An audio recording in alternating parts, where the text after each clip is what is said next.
Welcome to Chain Reaction, the Foreign Policy Research Institute's flagship network of podcast series examining the political, security, economic, and social trends shaping Europe and Eurasia.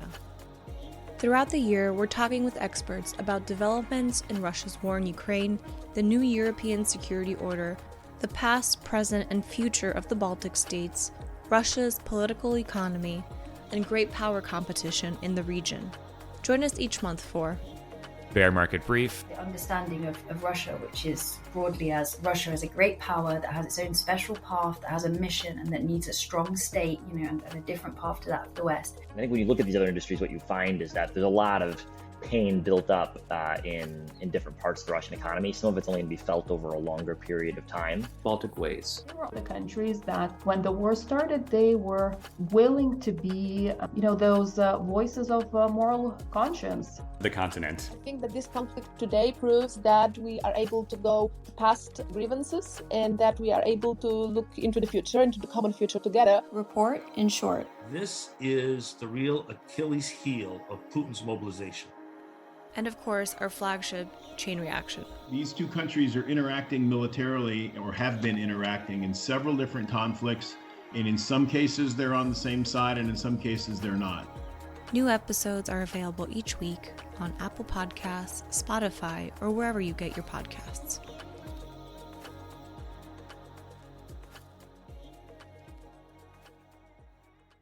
This week on the Bear Market Brief. Here on the Bear Market Brief podcast, and also over on the continent, we've spent a fair bit of time investigating the political, social, economic, and security implications of the war in Ukraine, both in Europe, Eurasia, and beyond. But you know what country we haven't actually stopped by and visited in detail in a long time? It's the country most affected by the war in Ukraine, Ukraine itself. Welcome to another episode of the Bear Market Brief. I'm your host, Aaron Schwartzbaum. On today's docket, the Kyiv Dispatch, we're going to revisit Ukraine and catch up on some of the latest political and social dynamics we've seen. It's been an interesting summer, to say the very least. We've seen Ukrainian society begin to come to grips with the realities of a protracted war and the difficulties of the counteroffensive.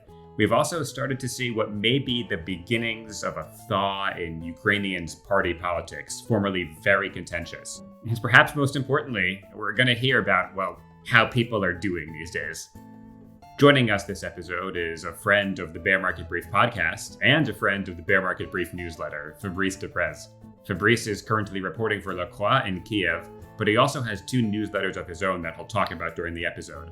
I'm including links to each in the episode description, so be sure to check them out. Let's get into our conversation.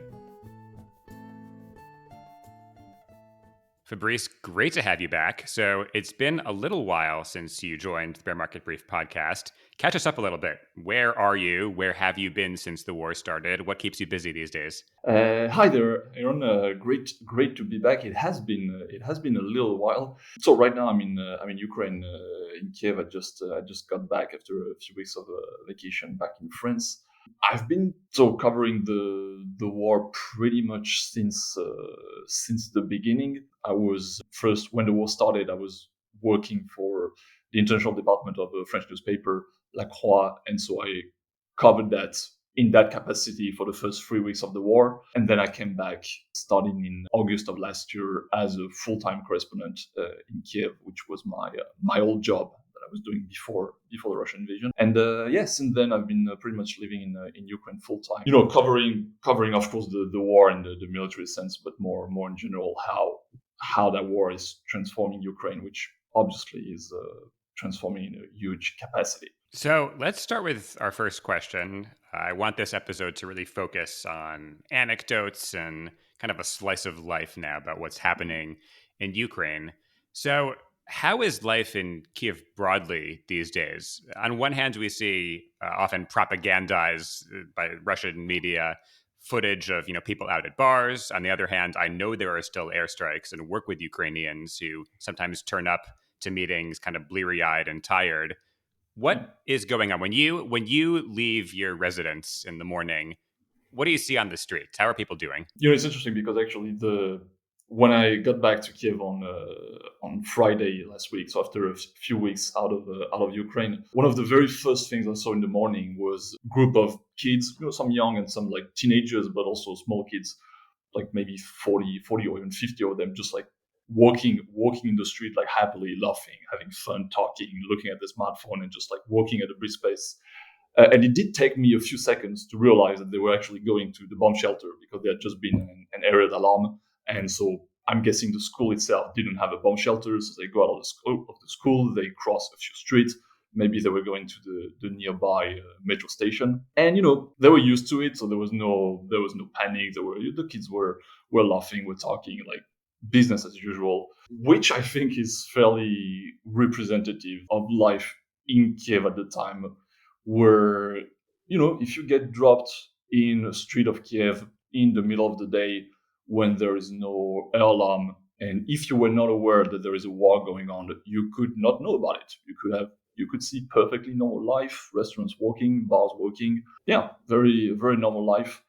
And at the same time, I would say that, especially because of the general war situation, but also because Kiev is pretty regularly targeted by Russian missiles and Russian drones, you have this sort of constant low-level anxiety that people feel, maybe not to the point where it's this sort of background noise where you don't really realize it's there until, for example, you leave Ukraine. But it is there, even when it's about making decisions like ignoring air raid alarms, which lots of people do now. Lots of people don't want to bother with going to the shelter every time, so they just ignore it. But even making that decision is sort of an anxious decision as well.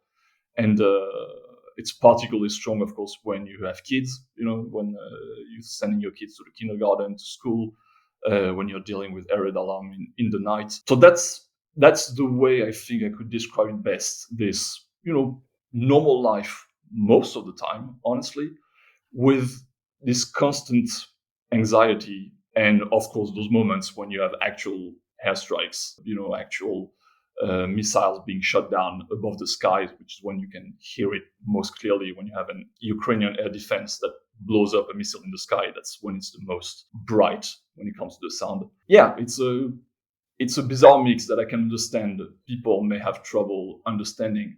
But at the same time, you talked of those propaganda footage. Yeah, people go to bars, people still party. Yeah, sure. Like, I'm not sure what people expect.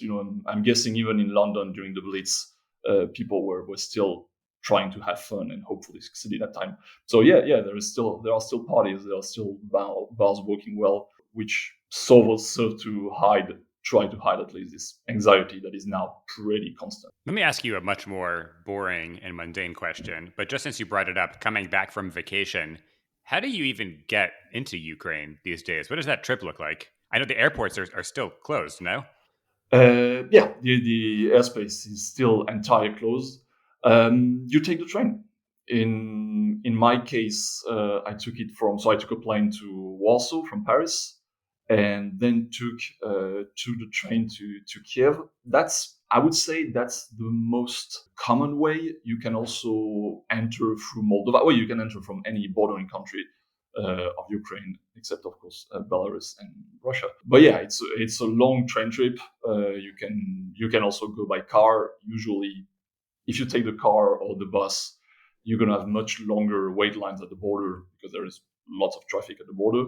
So the train is usually the easiest, fastest, and most comfortable way. But yeah, now it's a situation where entering or leaving Ukraine is not something you do just like that. It's not the 3-hour Paris-Kiev plane that used to be. Now it's a full day, maybe sometimes even more trip. So let's pivot back to the on-the-ground situation, your interactions with some of your interlocutors, people you're speaking with on the regular. We see certainly in the poll data that there's pretty broad support for the war, for continuing. But what are people you talk to saying? How do your average Ukrainians kind of view the war? What is this about? What are the stakes?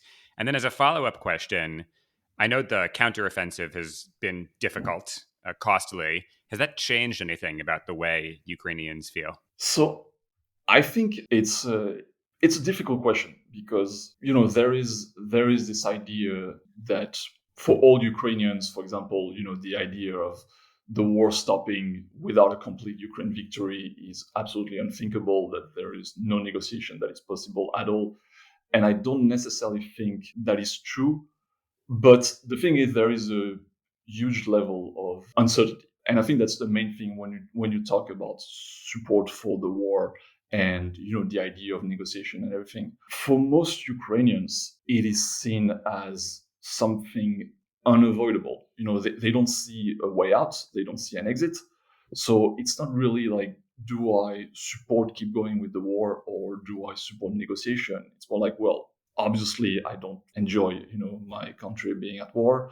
Obviously I would like this to stop, but it's not going to happen anytime soon. So we're trying to make things work as well as possible. The society, I think, is under very strong tension. Society is exhausted, and if you wanted to look for sort of data points about that, you can very easily find it. There is tension about mobilization. There is economic tension. Country's economic situation is not good at all, to say the least. There is very, very strong difficulties. At the same time, I still see strong resilience. I still see networks of support that are being, still very active, still very strong. And I think most of all is really this idea of what are we going to do anyway? Like it's not really seen as a choice, which begs the question: if some kind of choice started being proposed, in some kind of negotiation, then how would society react? And that's another question. But as of right now, there is still strong support for the way things are going right now. There is also, I think, for many, still the idea that this is an existential fight, and again, which feeds into this idea that we don't really have a choice. Makes sense. Now, turning to something you said in your response to that question, support networks. I remember speaking with folks at the beginning of the war who talked about this feeling, especially when Russia's army was parked outside Kyiv, this feeling of solidarity and people looking out for each other early on. Has that continued? Has it settled into more of a, I guess, as you mentioned, normalcy? Is it state support networks? What do support networks look like day to day? A year and a half into the war now? Good question. It has continued for sure. What I will say is that I think it has, normalized and institutionalized in a sense where, for example, very basic example, on Saturday I went to a book festival, the Kyiv Book Festival, and the entrance fee was entirely sent to fund supporting the army. Basic stuff like that. Concert being organized were the same thing. The price of the ticket is going to the army. That kind of thing has now become something very, very normal and basic.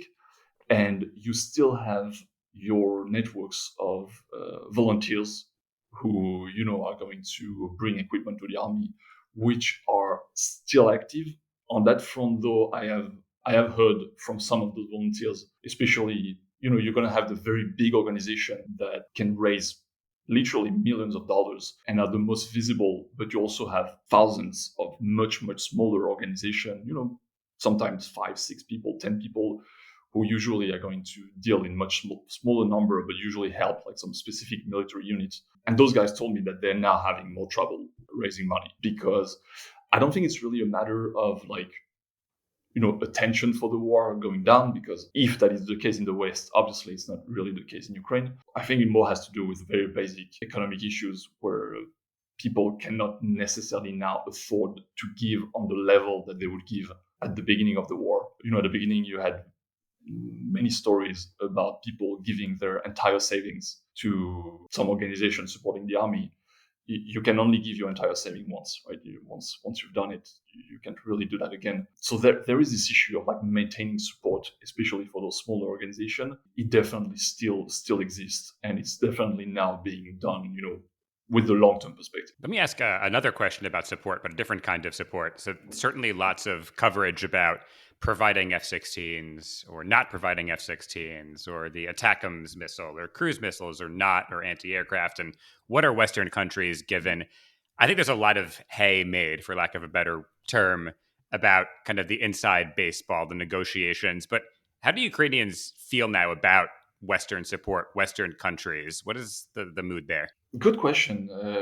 I was talking just this morning to a Ukrainian MP from Zelensky's party, and I asked him this specifically, whether there was some, frustration about the pace of Western help, and especially, this process of saying no, saying no, saying no, and then saying yes. He was very diplomatic, but there was this idea.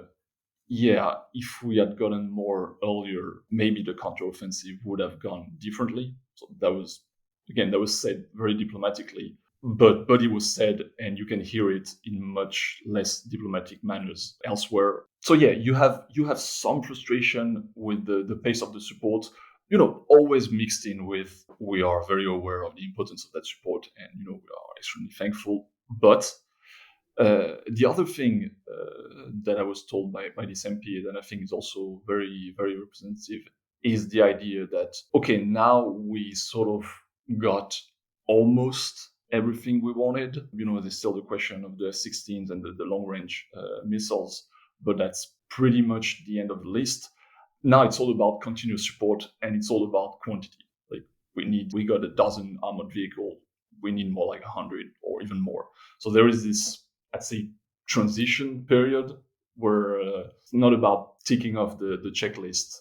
It's now about continuous support. So while this is technically an episode of Bear Market Brief, we're going to borrow a couple things from The Continent, which is my other podcast about how the war in Ukraine has impacted Europe. We haven't actually covered how the war in Ukraine has impacted Ukraine politically. So let's take a couple of kind of pages from The Continent's playbook here. Question one in that regard is about language. I love talking about language. Is there any slang or kind of words of the day in Russian or Ukrainian, but in Kyiv, that have kind of entered the vocabulary to describe the war or the social moments that you would like to highlight to the crowd? That's a good question. The obvious one is trivoga, which is used to talk about air raid alerts, which can also mean in general anxiety. So that's now a word that you hear very often and in very, very various contexts. It's a word that instead of talking about, oh, there's been an air raid alarm and blah blah, you can just say trivoga, and that's now something that was completely unknown before the war, and that is now very, very common. I certainly think that's a relevant word. If I could share an anecdote, so I take Ukrainian lessons these days, and at one point my tutor played the sound of the siren just so I could hear, and she asked if I had heard that sound, what it means, and one of her kids burst into the room like, wait, are we okay? Do we have to take shelter? And she's like, no, it's just demonstrating. So this is definitely a word and a sound that I know Ukrainians, broadly speaking, are very sensitive to, kind of trained that reflex has been built in. It's one of those things, like, of course, all Ukrainians have not been exposed to the war on the same level. If you're living on the front line, it's not the same if you're living in Western Ukraine, for example.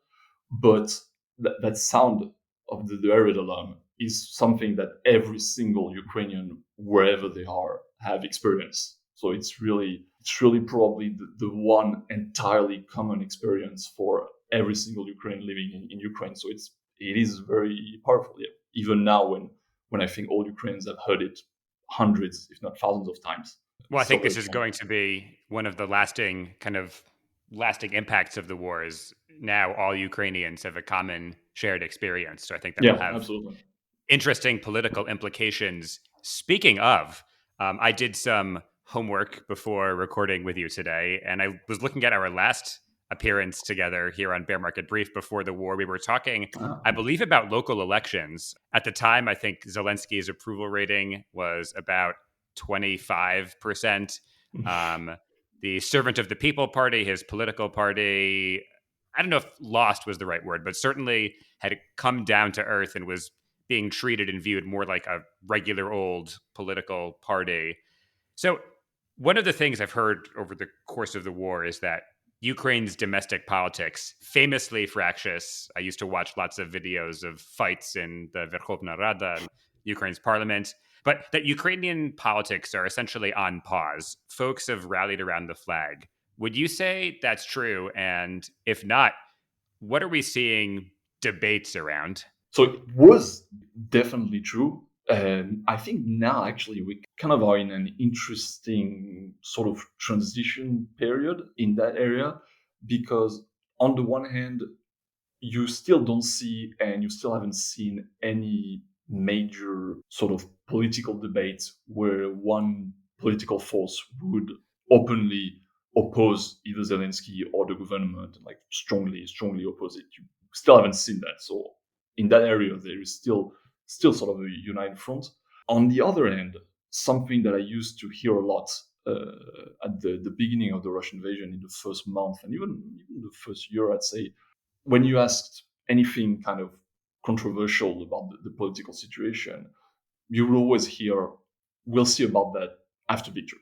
Well, right now is not the moment to talk about that. We'll talk about that after victory, and that has sort of changed. I think the easiest example is corruption, which has sort of come back to being a topic, even leading to the dismissal of the defense minister Alexei Reznikov.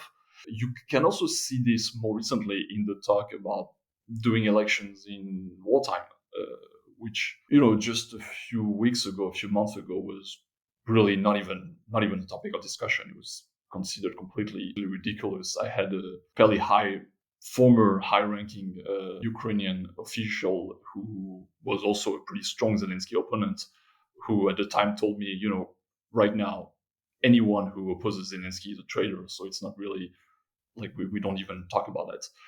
And now it is a topic of discussion. People are still mostly opposed to it. So it's not like there are plans to do election, in the coming month. But it has become a topic of discussion. So yeah, it's kind of not as strongly united and closed as it was at the beginning, but there is still no major opposition to Zelensky, who is still very much in charge. So you talked about this political pause, if you will. This we'll talk about it after victory. I believe in Ukrainian "Pісля перемоги," if I'm not misspeaking. But that's a great segue to something you wrote about recently, coverage of what Ukrainians are writing about what society might look like after the war. So before I ask you about that piece, you have, by my count, 2 newsletters about what's happening in Ukraine. You want to give a quick plug about what you write about, and I'll include a link to each in the episode description. Yes, absolutely. Thanks for giving me the opportunity to do this. So yeah, I have two main newsletter. One called The Long War, in which first I sort of give my insights about what's going on in Ukraine, from my perspective here in Ukraine, and also try to highlight some interesting stories that have been published either in lesser known Western websites or on Ukrainian media. Try to give a recap of what's being talked about.